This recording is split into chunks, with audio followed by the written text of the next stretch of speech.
La expulsión de moriscos y judíos de la península ibérica, después de 800 años de convivencia. Debates historiográficos, sociales y políticos.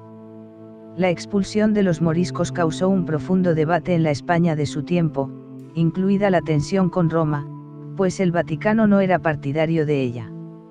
Ha sido también objeto de un gran debate ideológico por parte de la historiografía, empezando a comienzos del siglo XVII en círculos de los llamados apologistas y defensores de la expulsión, pero sobre todo a finales del siglo XIX y en la primera mitad del siglo pasado, en que historiadores católicos y tradicionalistas defendían la expulsión frente a otros que señalaban los desastres que había supuesto y la criticaban como medida inhumana y que podía haberse evitado.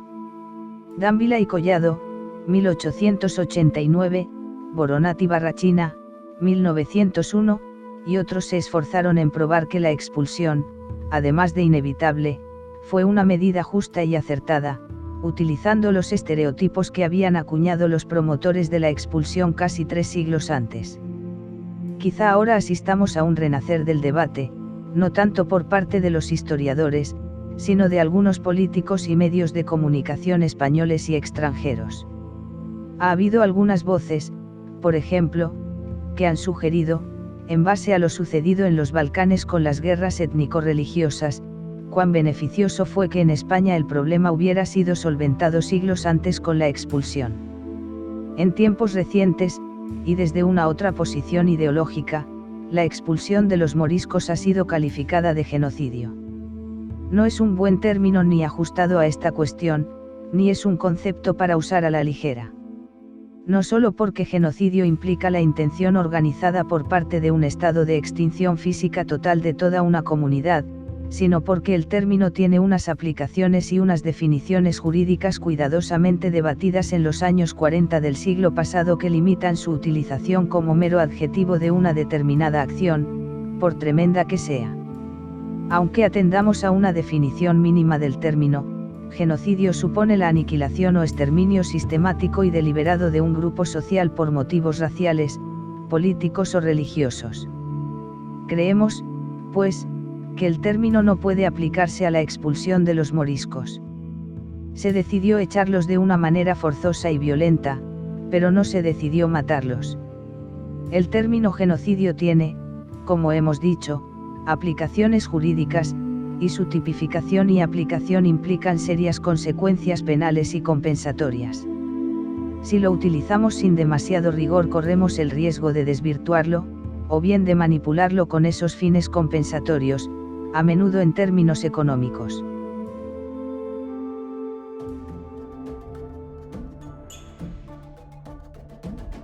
Un término de uso contemporáneo que podríamos quizá aplicar, y aún así con las precauciones que supone el utilizar un concepto acuñado en tiempos modernos para el pasado, es el de limpieza étnica, es decir, el intento de lograr una supuesta homogeneidad étnica en un territorio particular por medio de deportaciones y traslados de población. En la base está el supuesto ideológico de que un determinado Estado nacional, en términos modernos, se identifica con un grupo específico étnico, religioso o político, considerado puro.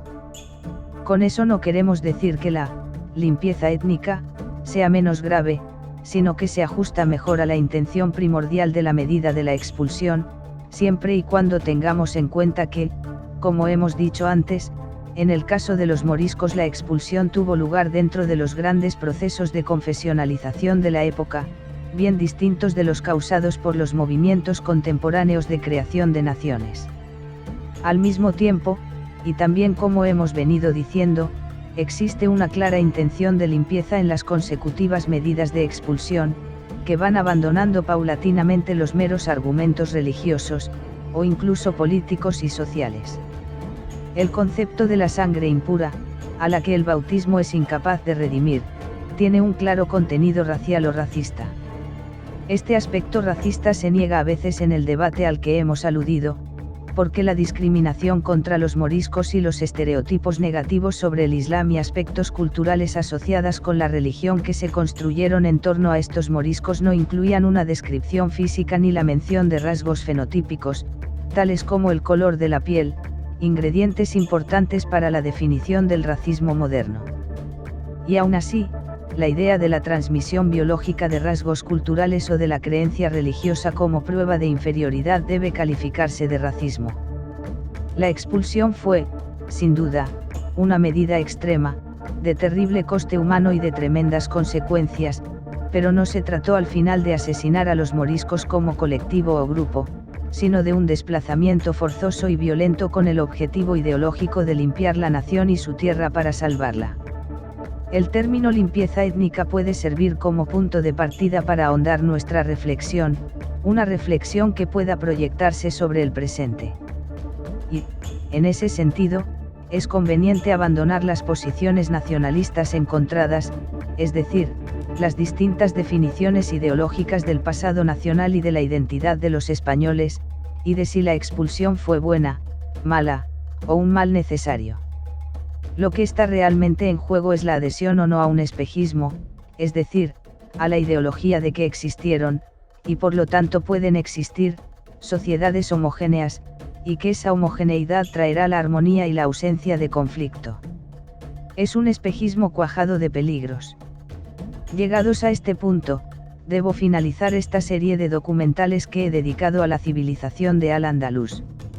En este y en el siguiente capítulo, que será el último, vamos a escuchar las bondades que nos dejaron nuestros antepasados andalusíes. Vamos a ello.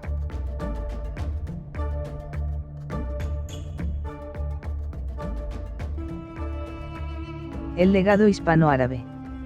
La presencia de los musulmanes en España como sociedad organizada, fue casi de 8 siglos, pero su permanencia en la sociedad española con formas culturales propias se prolongó otro siglo más, hasta 1609 en que fueron expulsados por el rey Felipe III. No ha habido acontecimiento tan prolongado, ni más determinante y decisivo en nuestra agitada historia que la invasión árabe. La península ibérica es la zona de Europa mediterránea donde tuvo lugar el encuentro más duradero e íntimo entre cristianismo e islam. Al-Ándalus, como llamaron los árabes a las tierras peninsulares conquistadas, fue el foco de irradiación cultural que mayor importancia ha tenido en el desarrollo no solo de la península, sino de toda Europa occidental e incluso de las nuevas tierras que posteriormente se descubrieron. La llegada del Islam a la península, con un número no superior a los 50.000 invasores de distintas etnias y casi prácticamente analfabetos, no supuso la desaparición de la cultura hispano-visigótica.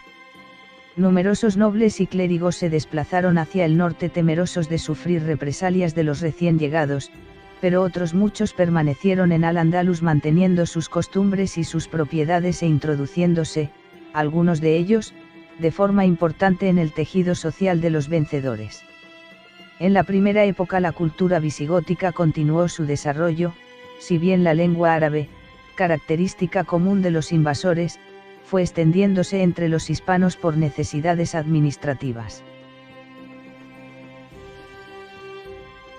Gran parte de la población hispana conservó la religión oficial visigótica, constituyendo un numeroso grupo, los mozárabes, que tenían la condición de protegidos, dhimmies, gozando de una autonomía muy amplia, aunque gravada con mayores impuestos y su presencia fue importante en las grandes ciudades, viviendo en armonía con los musulmanes. Tenían un gobernador o conde, cumis, responsable de la comunidad, recaudadores especiales, magistrados propios que aplicaban el antiguo código gótico del Liber Judicum, y disponían de iglesias y conventos.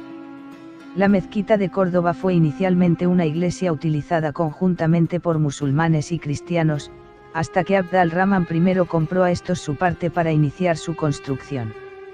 Los matrimonios mixtos fueron frecuentes, preferentemente, debido al carácter patrilineal de la sociedad árabe, entre musulmanes e hispanas. El hijo de Muza, el conquistador de Al-Ándalus, se casó con la viuda del rey Rodrigo, y una nieta del rey visigodo Bitiza, llamada en las crónicas Sara la Goda, se casó 2 veces sucesivas con destacados personajes de la aristocracia árabe. El papel de los mozárabes fue de gran importancia en el proceso de intercambio cultural. Muchos de sus dirigentes se arabizaron, tomando a menudo nombres árabes y adoptando en sus formas de vida los modelos de la aristocracia árabe creados en el Oriente. Su participación en la vida social, incluso política de los musulmanes fue muy activa y cada vez más intensa, aumentando el número de los que se convertían al islamismo. Algunos textos religiosos cristianos, como los Salmos, se tradujeron al árabe.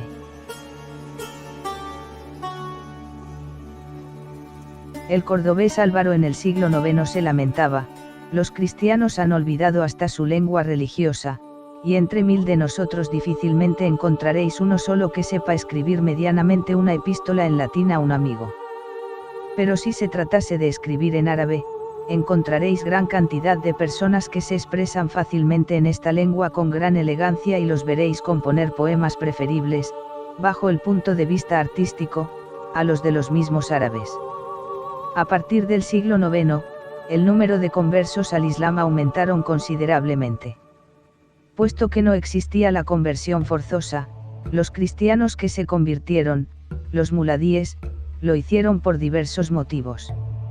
Es fácil suponer como bastante probable que las ventajas materiales y sociales de la nueva posición ofrecía, fuera uno de los más determinantes. Durante los años 850 a 859, estas crecientes conversiones originaron un episodio de confrontación religiosa muy crítico. Algunas personalidades religiosas alarmadas ante la creciente pérdida de identidad reaccionaron de forma violenta, provocando un movimiento de martirios voluntarios. La solución era muy difícil. Las autoridades islámicas convocaron a los obispos a un concilio en el año 852 para poner fin a aquella situación, agravada además por disensiones entre los mismos cristianos, pero fue un fracaso. A partir del siglo X, la sociedad de Al-Ándalus, sobre todo la urbana, era mayoritariamente musulmana, llegando el proceso de islamización su punto más alto. La mayoría de la población de Al-Ándalus, constituida por muladíes y mozárabes, hablaba romance, si bien con una progresiva introducción de palabras árabes, que quedaba como lengua de los grupos política y culturalmente dominantes quienes a su vez hablaban romance.